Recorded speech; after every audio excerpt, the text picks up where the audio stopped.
श्री राम तुझको नमो नमः, नमो नमः श्री राम तुझको नमो नमः श्री राम तुझको नमो नमः, नमो नमः श्री राम तुझको नमो नमः, नमो नमः श्री राम तुझको नमो नमः, नमो नमः श्री राम तुझको नमो नमः, नमो नमः नमो नमः नमो नमः नमो नमः नमो नमः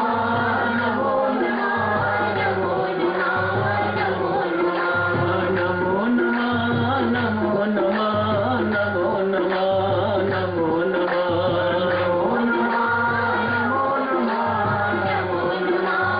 नमो नमः नमो नमः महाराज तुमको नमो नमः, नमो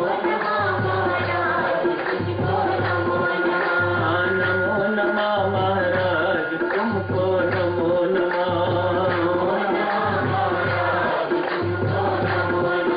नमो नमः महाराज तुमको नमो नमः, नमो नमः नमो नमः नमो नमः नमो नमः नमो नमः नमो नमः नमो नमः नमो नमः नमो नमः नमो नमः नमो नमो नमः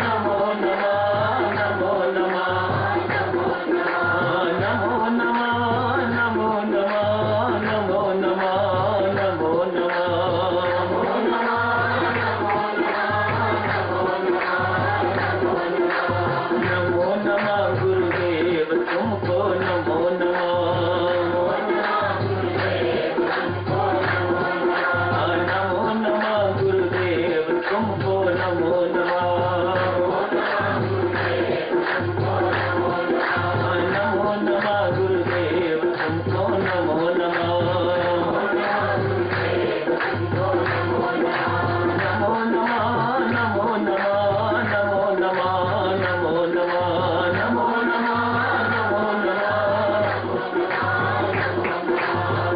नमो नमः नमो नमः नमो नमः नमो नमः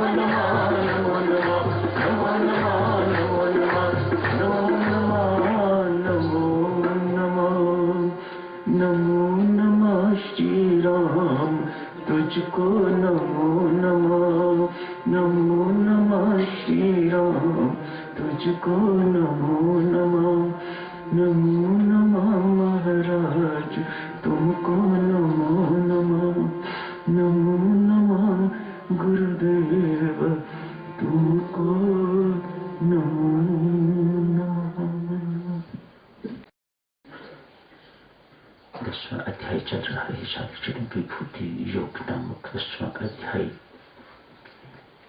कल चर्चा शुरू हो रही थी बुद्धि योग पर। जो मेरा नित्य निरंतर स्मरण करता हुआ भजन करता हुआ प्रीति पूर्वक भजन करता है उसे मैं बुद्धि योग देता हूं। उसके भीतर का अंधकार मैं ज्ञान रूपी दीपक से नष्ट कर देता हूं। एक कल 10वें और 11वें श्लोक में भगवान श्री ने घोषणा की थी। आज बुद्धि योग पर चर्चा शुरू करते हैं। भक्तजनों, भजन क्या है? ये जो भजन हम गाते सुनते हैं इनको भजन यह नहीं कहा जाता। भगवान किसको भजन कहते हैं? जब मुख से राम नाम निकले,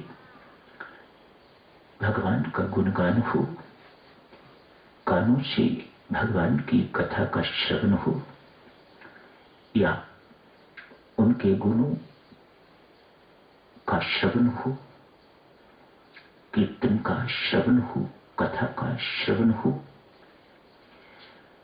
इन हाथों से परमात्मा के साकार रूप की सेवा हो। ये सारा संसार परमात्मा का साकार रूप है। इन सबकी इन हाथों से सेवा हो। पांव सदा सन्मार्ग पर रहें। गर्दन हमेशा, इसमें अहंकार भरा हुआ है, ये परमात्मा के श्री चरणों में परमात्मा के बंदों के आगे झुकी रहे ताकि अहंकार खत्म हो। ये आंखें केवल मंदिर में ही तेरी मूर्ति न दिखे, सारा संसार इन्हें राम में दिखाई दे तो इसे भजन कहा जाता है। भगवान श्री कहते हैं, प्रीतिपूर्वक यदि कोई मेरा इस प्रकार से भजन करता है तो मैं उसे बुद्धि योग देता हूं। ऐसी बुद्धि उसकी बना देता हूं, ऐसी बुद्धि उसे प्रदान करता हूं जो संसार में रहने वाली नहीं। I don't make them worldly wise. मैं उन्हें संसारिक बुद्धि नहीं देता, उसे हटा के तो उसे परमार्थिक बुद्धि दे देता हूं। वह बुद्धि जो परमात्मा से योग करवाए उसे बुद्धि योग कहा जाता है। ये बुद्धि अब इतनी प्रकाशित हो जाती है, इतनी आलोकित हो जाती है, सात्विक हो जाती है, सूक्ष्म हो जाती है, दिव्य हो जाती है कि ये बुद्धि आपको परमात्मा के साथ जोड़ने में सक्षम हो जाती है। दोनों की जरूरत है भक्तों। संसारिक बुद्धि की भी जरूरत है। बहुधा रहना तो संसार में ही होता है, लेकिन हमें अंतर पता होना चाहिए कि संसारिक बुद्धि क्या है और अलौकिक बुद्धि, विवेक युक्त बुद्धि क्या है। मानो विवेक युक्त बुद्धि वह बुद्धि है जो आपको ये बताए कि क्या करने योग्य है, क्या करने योग्य नहीं है, क्या खाने योग्य है, क्या खाने योग्य नहीं है, क्या पीने योग्य है, क्या पीने योग्य नहीं है, पाप क्या है, पुण्य क्या है, मुझे कहां तक इस संसार में रहते हुए कहां तक इस संसार में धंसना है। जो बुद्धि ये सब कुछ स्पष्ट करे उसे विवेक युक्त बुद्धि कहा जाता है। ऐसी बुद्धि परमात्मा से योग करने में सक्षम हो जाती है। ऐसे साधकों को जो प्रीतिपूर्वक मेरा भजन करते हैं उनको मैं ऐसी बुद्धि प्रदान करता हूं। स्वामी जी महाराज ने बुद्धि योग ब्रैकेट में लिखा है कर्मयोग, निष्काम कर्मयोग। जो कर्मयोग करने के लिए, मानो ऐसे कर्म करने के लिए बुद्धि प्रेरित करे जिससे हम परमात्मा से जुड़ सके, उसे कर्मयोग कहा जाता है। जो बुद्धि कर्मयोग करने की, निष्काम कर्म करने की, यज्ञ अर्थ कर्म करने की प्रेरणा दे उसे बुद्धि योग कहा जाता है। सामान्य बुद्धि क्या है? संसारिक वर्ल्डली वाइज।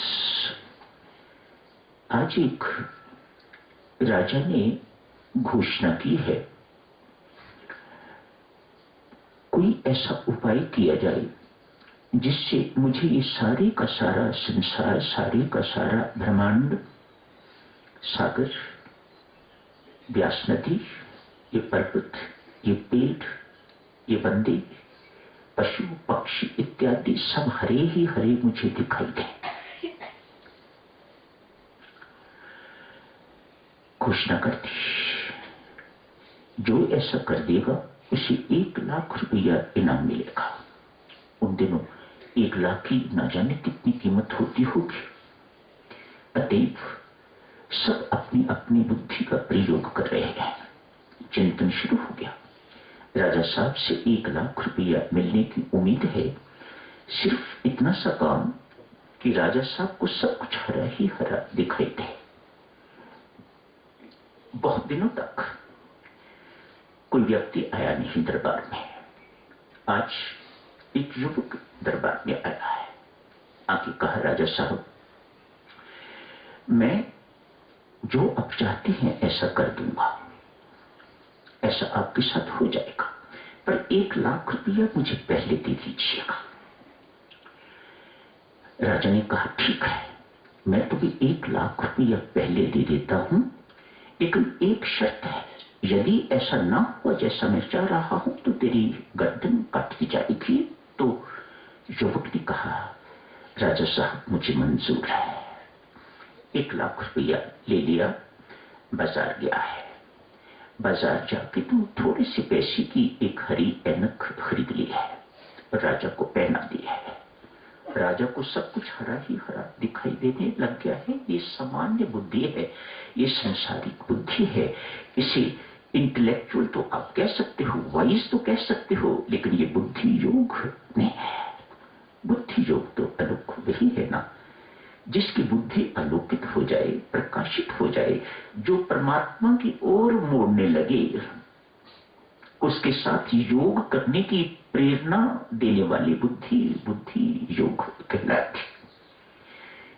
ये बुद्धि कैसी है, ये एक छोटी सी उदाहरण आपकी सेवा में दी है। आगे बढ़ते हैं। ये बुद्धि योग की एक दृष्टांत के माध्यम से, वह बुद्धि जो हमें निष्काम कर्म करने की प्रेरणा दे, वह बुद्धि योग। आज एक गरीब ब्राह्मणी विधवा का पुत्र, गरीब भी है, विधवा भी है, आग्रह कर रहा है। ये पुत्र अपनी मां से बार बार कहता है, मां मुझे राजा साहब से मिलना है। जितनी बार भी ये मां को ये कहता है, मां उसे निरुत्साहित करती है, बेटा हम गरीब आदमी हैं, छोटे आदमी हैं, हमारी कोई जान पहचान भी नहीं, कोई पहुंच भी ऐसी नहीं जिनके माध्यम से हम राजा साहब को अप्रोच करें और तू उनसे मिल सके। लेकिन ये पुत्र किसी भी कीमत पर मानने को तैयार नहीं, बहुत आग्रह कर रहा है, कुछ भी हो मां, मुझे राजा साहब से मिलना ही है। ठीक है बेटा, मैं तुम्हें एक युक्ति बताती हूं। राजा साहब का महल तैयार हो रहा है, वहां जाके नौकरी कर, लेकिन कुछ लेना नहीं, कोई वेतन नहीं लेना, मजदूरी नहीं लेनी। वेतन मजदूरी ही है ना, छोटी मजदूरी कहो, बड़ी मजदूरी कहो, लेकिन है तो मजदूरी ही। छोटा मजदूर, बड़ा मजदूर, सड़क पर रोड़ी का कूटने वाला, टोकरी ढोने वाला, मिट्टी उठाने वाला मजदूर, उसको मजदूरी मिलती है। तो डॉक्टर क्या है, डॉक्टर भी मजदूर है, बड़ा मजदूर है, उसको बड़ी मजदूरी मिलती है। एक ऑफिसर क्या है, वह भी मजदूर है, बड़ा मजदूर है, उसे बड़ी मजदूरी मिलती है। कर्मचारियों को 1 महीने के बाद मजदूरी मिलती है, इन बेचारों को रोज के रोज मिल जाती है, पर हैं सब मजदूर। जब तक निष्काम भाव से कर्म नहीं किया जाता, उसे सेवा नहीं कहा जा सकता, वह मजदूरी ही है। आज तक हम मजदूरी ही करते रहे हैं, नौकरी की तो मजदूरी की, जहां जहां जो कुछ भी किया, जहां जहां भी हम कुछ दे के तो लेते हैं, उसे मजदूरी कहा जाता है। जहां करके कुछ लिया ना जाए, उसे निष्काम सेवा कहा जाता है। आज मां इस पुत्र को प्रेरित कर रही है, बेटा जाके वहां सेवा कर, कुछ लेना नहीं। पुत्र के दिल में बात बैठ गई, जाके काम करना शुरू कर दिया, काम मिल गया। बिना पैसे के किसको काम नहीं मिलेगा, जिसने कुछ लेना ही नहीं बदले में, आओ करो काम। राजा साहब के महल बनाने में ये युवक लग गया है, नौकरी लग गई है इसकी, मजदूरी करनी शुरू कर दी है। कुछ दिन व्यतीत हुए और उनसे अधिक काम करता है। खून में कुछ इस प्रकार का होगा, मैं तो यूं कहूंगा परमात्मा अपनी कृपा का इसे पात्र बनाने जा रहा है, तभी ये बातें हुआ करती है, अन्यथा नहीं। अन्यथा आदमी ऐसे ही सामान्य जीवन व्यतीत करता रहता है। जब परमेश्वर की कृपा होती है, परमेश्वर की प्रेरणा होती है, जब वह परमात्मा कृपा करना चाहता है किसी के ऊपर, तो हमारे पांव सत्संग की ओर मुड़ते हैं, संतों की ओर मुड़ते हैं, परमात्मा की ओर मुड़ते हैं। ऐसे नहीं होते। आज इस बालिक, इस युवक को अधिक काम करने की प्रेरणा बिना कुछ लिए। अतएव मंत्री इत्यादि इसे देख के बहुत प्रभावित हुए। कहा, राजा साहब, एक युवक आया हुआ है, बहुत काम करता है, ईमानदारी से काम करता है, तत्परता से काम करता है, लगन से काम कर रहा है, लेकिन कुछ ले नहीं रहा। खाना खा के आता है घर से, घर जाके खाना खाता है, यहां से कुछ नहीं लेता। राजा साहब ने ये बात सुनी, मन में इच्छा जागृत हुई, ऐसे युवक को देखना चाहिए। उसे बुलाया गया है। राजा रानी दोनों बैठे हैं। युवक को देखा, बड़ी मीठी वाणी है, बड़ी कोमल वाणी है, शरीर बहुत अच्छा सडाऊ कोमल शरीर है, सुंदर शरीर है। सब कुछ देख के राजा बहुत प्रभावित हुए। ऐसा लगा जैसे कोई अपना है, बड़ा चिर परिचित, कोई इससे जान पहचान कोई नई नहीं है, बड़ी पुरानी जान पहचान है, इससे पुराना परिचय है इसके साथ।